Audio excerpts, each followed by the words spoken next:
Year's Day always feels quieter than it should. The celebrations are over, the streets are empty, everyone is either asleep, nursing a hangover, or trying to pretend the year ahead will somehow be better than the last. That morning I woke up at just 6 a.m. The sky outside my bedroom window still dark blue, the neighborhood completely silent. I remember thinking how peaceful it felt. That peace didn't last. I live alone in a small duplex on the edge of town. It's the kind of place where the sound carries, where you learn the difference between a heater clicking on and footsteps in the hallway. I was lying in bed, scrolling on my phone, when I heard something that didn't fit. A door. Not my front door, but not my bedroom door. It was the back door. At first, I told myself it was nothing. Maybe the wind, maybe the frame shifting in the cold. But then I heard it again. Slow, deliberate pressure. Like someone testing the handle. Click, then a pause, and then another click. My heart started racing. I sat up, listening as carefully as I could. Whoever it was didn't rush. They weren't drunk. They weren't panicking. They were patient. I grabbed my phone and quickly texted my brother, who lived about 20 minutes away, and said, "Someone's at my back door." No response. I slid out of bed and crept toward the hallway, keeping my footsteps light. The house felt different, too still, like it was still holding its breath. As I got closer to the kitchen, I realized something worse. The back door wasn't rattling anymore. It was open. Just barely. A thin line of darkness cut through the kitchen floor, letting in cold air. I stood there frozen, staring at it, trying to convince myself I was imagining things. Then I heard breathing, not mine. It was soft and shallow, like someone standing just outside the doorway, listening, waiting to see if I'd make a sound. I backed away slowly, heart pounding so hard I was sure they could hear it. My phone buzzed in my hand.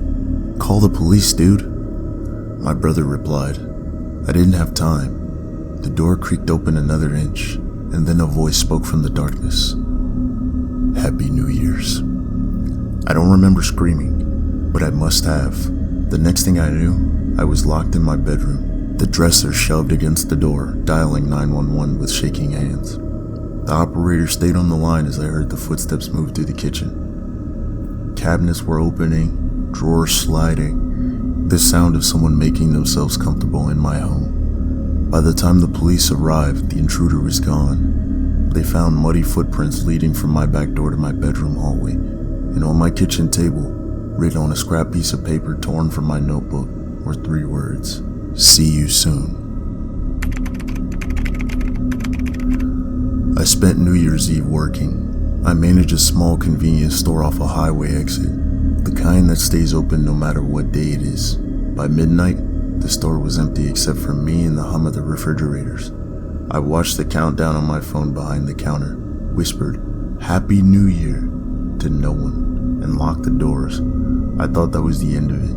At exactly 12:07 a.m., someone knocked. 3 sharp raps on the glass. I looked up, annoyed more than afraid. Outside stood a man in a dark jacket, his face half hidden by the reflection of the fluorescent light. "I'm closed," I called through the door. He didn't move. He just smiled. "I know," he said. "I just wanted to see if he'd answer." A chill ran through me. I shook my head and turned back toward the register, hoping he'd leave. He didn't. Instead, he started counting.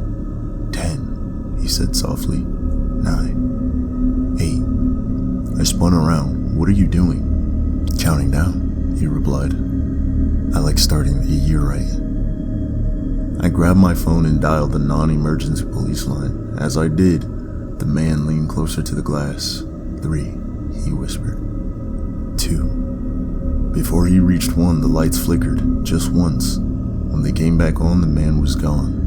I told myself he was just a creep, drunk looking to scare someone. I finished closing and went home, but I couldn't shake the feeling that something was off.